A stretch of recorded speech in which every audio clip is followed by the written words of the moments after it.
Jack London. Cro-Blanc.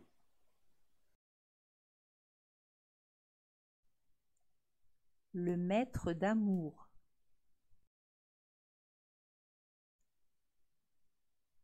« 24 heures s'étaient écoulées depuis que Cro-Blanc avait été libéré.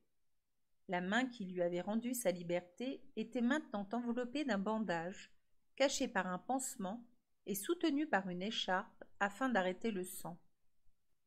Comme Scott s'approchait de lui, il fit entendre son grondement qui signifiait qu'il ne voulait pas se soumettre au châtiment mérité, car cette idée ne l'avait pas abandonné depuis la veille. Déjà, dans le passé, il avait subi des châtiments retardés. Or, il avait commis un sacrilège qualifié en enfonçant ses dents dans la chair sacrée d'un dieu à peau blanche supérieur aux autres. Il était dans l'ordre des choses et dans la coutume des dieux que cet acte fut terriblement payé. S'étant avancé, le dieu s'assit à quelques pas de lui.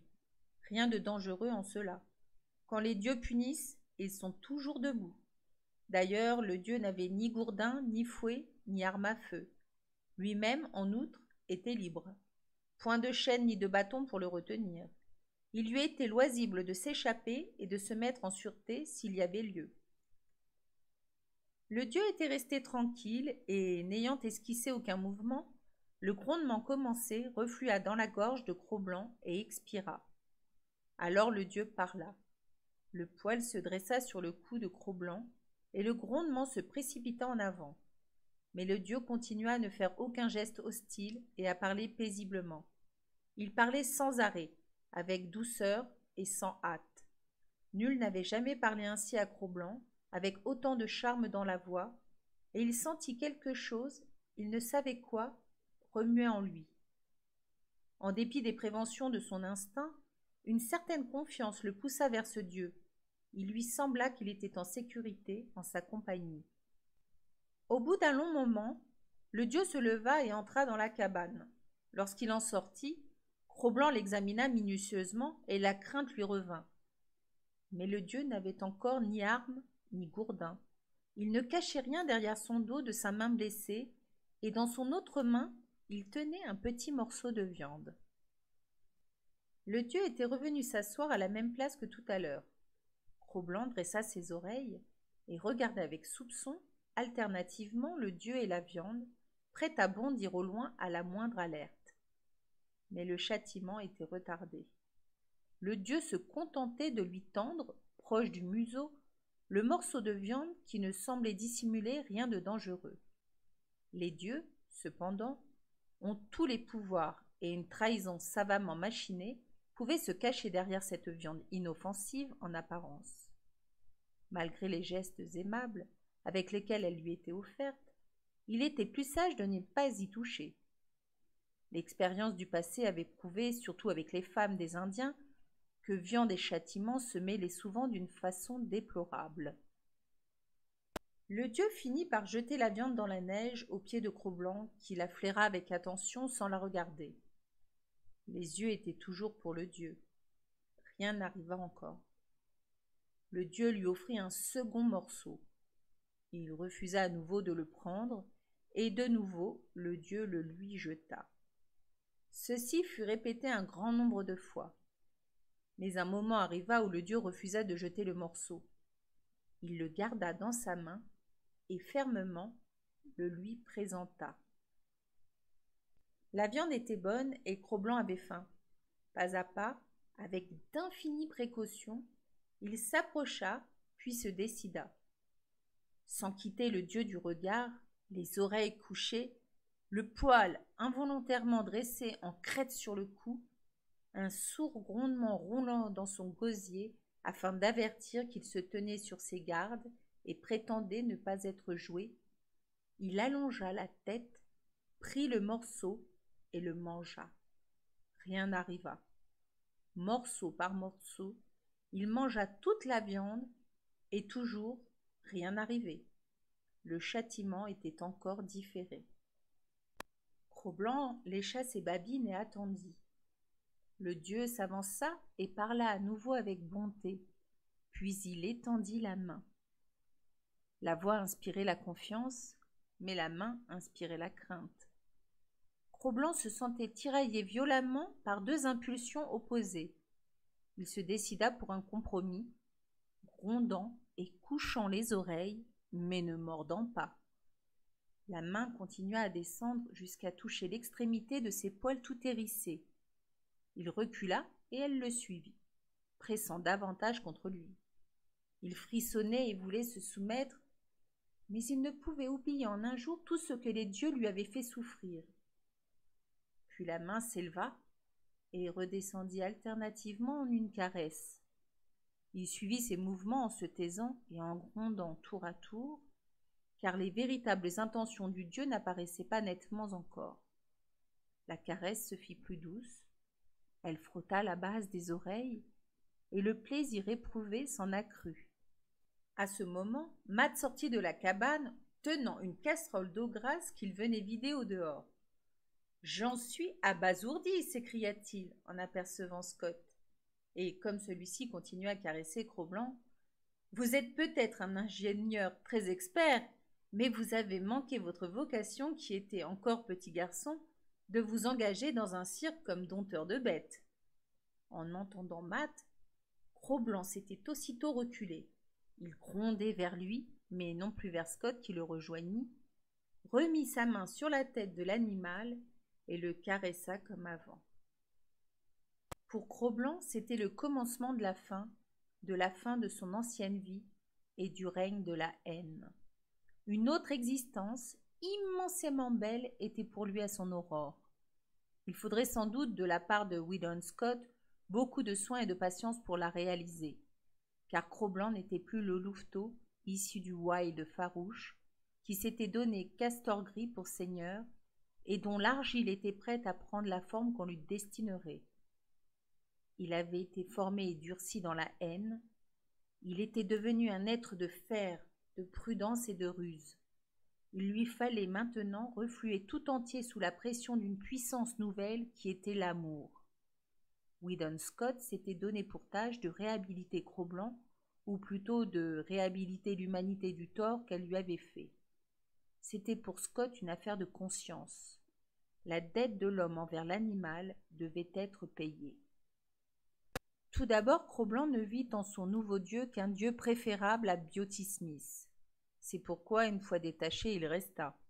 Et, pour prouver sa fidélité, il se fit de lui-même un gardien du bien de son maître. Tandis que les chiens du traîneau dormaient, il veillait et rôdait autour de la maison. Le premier visiteur nocturne qui se présenta pour voir Scott dut livrer combat à Cro-Blanc avec un gourdin, jusqu'à ce que Scott vînt le secourir. Bientôt, Cro-Blanc apprit à juger les gens. L'homme qui venait droit et ferme vers la porte de la maison, on pouvait le laisser passer tout en le surveillant, jusqu'au moment où, la porte s'étant ouverte, il avait reçu le salut du maître.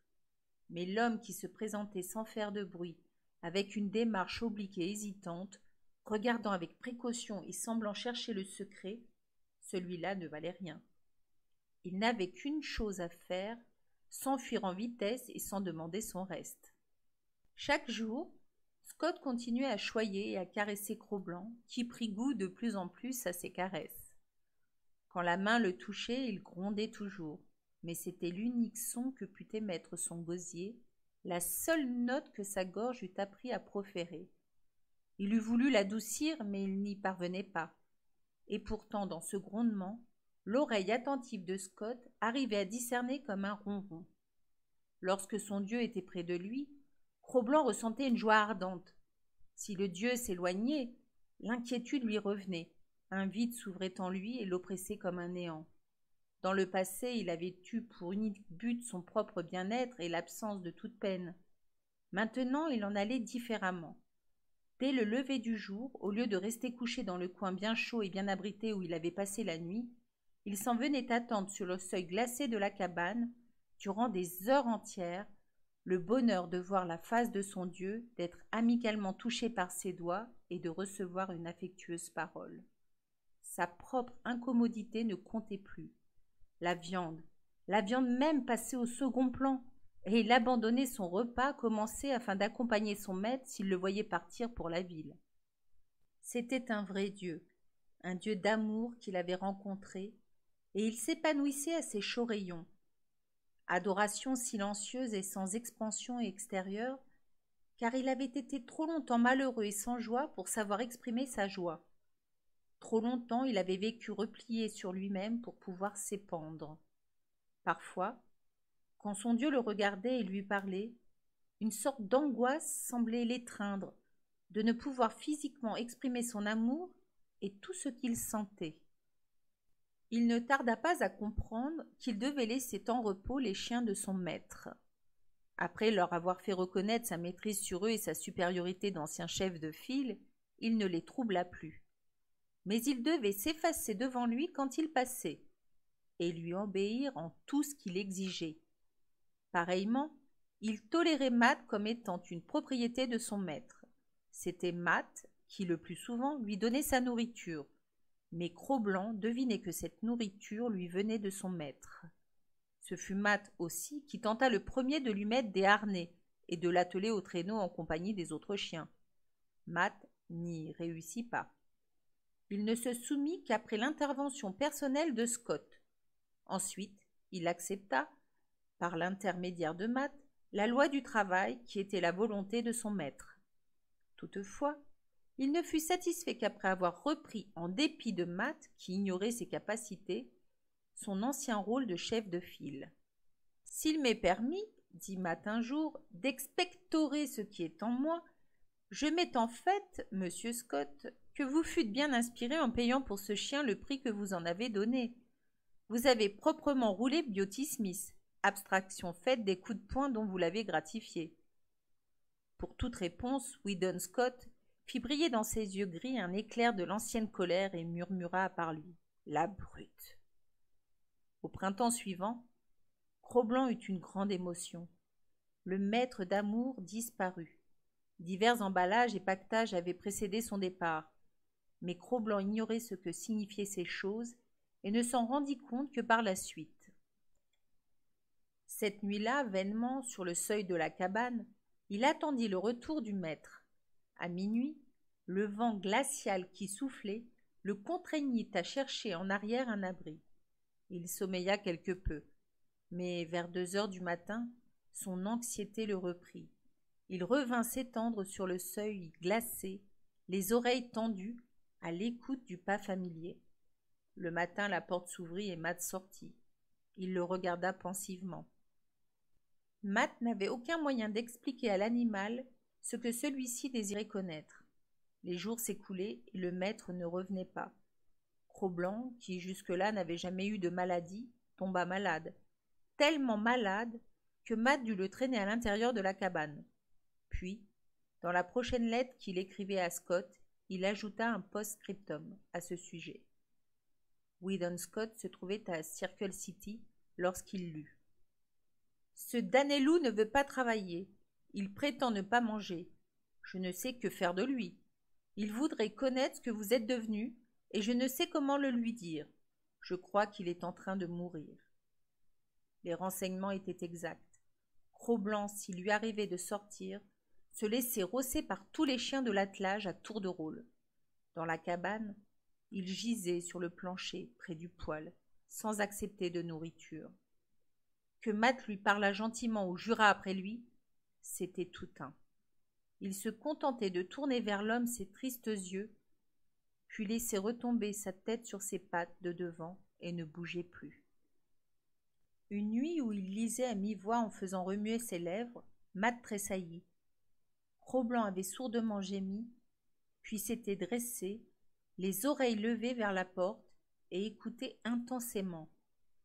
Un moment après, un bruit de pas se fit entendre, et la porte s'étant ouverte, Weedon Scott entra. Les 2 hommes se serrèrent la main, puis Scott regarda autour de lui. « Où est le loup ?» demanda-t-il. Il découvrit Cro-Blanc qui s'était à nouveau étendu près du poêle et qui n'avait pas bondi vers lui comme eût fait un chien ordinaire. « Bon sang !» s'exclama Matt. « Regardez s'il remue la queue, ça n'arrête pas !» Weedon Scott appela Cro-Blanc, qui vint aussitôt sans exubérance. mais une incommensurable félicité emplissait ses yeux comme une lumière. Scott s'accroupit sur ses talons, bien en face de lui, et commença à lui caresser savamment la base des oreilles, le cou, les épaules, toute l'épine dorsale. Cro-Blanc prit son grognement doux, puis, portant subitement sa tête en avant, il alla l'enfouir sous le bras de son maître, cachant son bonheur et se dodelinant. Avec le retour du maître aimé, Cro-Blanc se rétablit rapidement. Il ne sortit pas de la cabane durant 2 nuits et 1 jour. Quand il reparut dehors, les autres chiens qui avaient oublié sa force naturelle, ne se souvenant que de sa faiblesse dernière, se jetèrent sur lui. Leur déroute ne se fit pas attendre. Ils s'enfuirent en hurlant et ne revinrent que le soir, un à un, humbles et rampants, pour témoigner de leur soumission. Assez longtemps après, Scott et Matt étaient une nuit assis l'un en face de l'autre, s'adonnant à une partie de cartes, préliminaire habituel du coucher. Ils entendirent au dehors un grand cri et des grondements sauvages. « Le loup !» dit Matt, « est après quelqu'un. » Les 2 hommes prirent la lampe et s'élancèrent. Ils trouvèrent un autre homme étendu sur le dos dans la neige. Ses bras étaient repliés l'un sur l'autre, et il s'en servait pour protéger sa face et sa gorge. Le besoin s'en faisait sentir, car Cro-Blanc était dans une rage folle, combattant méchamment et poussant son attaque aux endroits les plus vulnérables. De l'épaule au poignet, les manches étaient lacérées, et la chemise de flanelle bleue n'était plus qu'un haillon. Les bras eux-mêmes étaient horriblement déchirés, et le sang en coulait à flots. Weedon Scott saisit Cro-Blanc par le cou et l'entraîna, se débattant comme un diable. Pendant ce temps, Matt aidait l'homme à se relever. Celui-ci, en abaissant ses bras, découvrit la bestiale figure de Beauty Smith. Matt recula comme s'il avait touché un charbon ardent. Beauty Smith clignota des yeux à la lumière de la lampe, regarda autour de lui et, en apercevant Cro-Blanc, que Scott tentait d'apaiser, donna de nouveaux signes de terreur. Matt, au même moment, remarqua 2 objets tombés dans la neige. Il les examina et reconnut une chaîne d'acier et un fort gourdin. Il les montra à Weedon Scott, qui secoua la tête sans rien dire. Puis il posa sa main sur l'épaule de Beauty Smith, tout tremblant, et le fit pirouetter sur lui-même. Pas un mot en fut échangé. Quand le dieu de haine fut parti, le dieu d'amour caressa Cro-Blanc et lui parla. « On a essayé de te voler, hein, et tu n'as pas voulu. Bien, bien. Il s'était trompé, n'est-ce pas? Il a dû croire à l'accueil qu'il a reçu qu'une légion de démons l'assaillait, » ricana Matt. Cro-Blanc, encore agité et le poil hérissé, grondait toujours. Puis lentement, ses poils retombèrent et un doux ronron se mit à ronfler dans sa gorge.